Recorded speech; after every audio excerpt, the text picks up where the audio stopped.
Alors notre rôle, il consiste en fait à d'abord établir ce qu'on appelle le périmètre d'un bassin d'approvisionnement autour des projets de chaufferie, de faire des correspondances entre toutes les tâches de production du combustible, donc de la production du bois jusqu'à la livraison à la chaufferie. On va mettre en lien des gens qui n'ont pas forcément l'habitude de travailler ensemble, et notamment autour d'un projet qui est un peu original, puisqu'encore peu développé, et qui pourtant représente un enjeu important pour le développement durable. Notre rôle à Quercy Energy, c'est d'aider chacun des acteurs à faire les bons choix et donc à organiser le chantier, à organiser le transport, le stockage, la livraison. On est là pour développer la filière, donc c'est-à-dire organiser ces filières autour de projets, évidemment avec l'appui et avec la motivation et l'implication des élus et de tous les partenaires. On a remarqué qu'il y avait un fort potentiel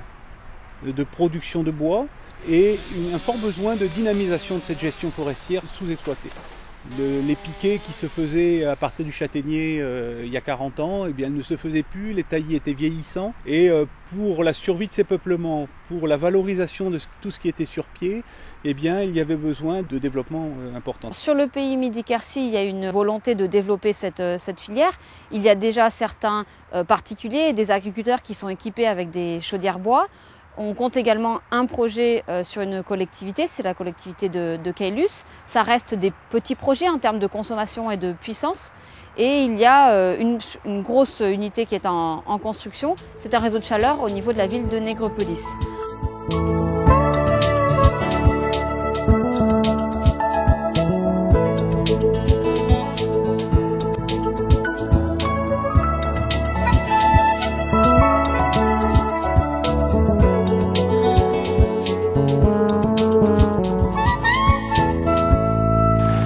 Le rôle de la Cofogar de façon générale au niveau du bois énergie, c'est des nouveaux marchés complémentaires au marché bois d'œuvre et bois d'industrie. C'est une meilleure valorisation des petits bois, ce qu'on appelle le bois plus, donc ce qui ne peut pas être valorisé par ailleurs par les propriétaires sylviculteurs. De mieux valoriser cette matière qui aujourd'hui est une matière soit laissée sur coupe, soit qu'on ne valorise pas pour l'instant, pour la brûler dans les chaudières qui sont en développement. Moi je suis très optimiste, vous vous rendez compte, on a sur un territoire la possibilité de développer une activité économique à partir d'une matière combustible potentiel. On a par cette matière la possibilité de valoriser des produits qui jusqu'à présent étaient non marchands, sans valeur, à qui on peut trouver une valeur et une nouvelle valorisation.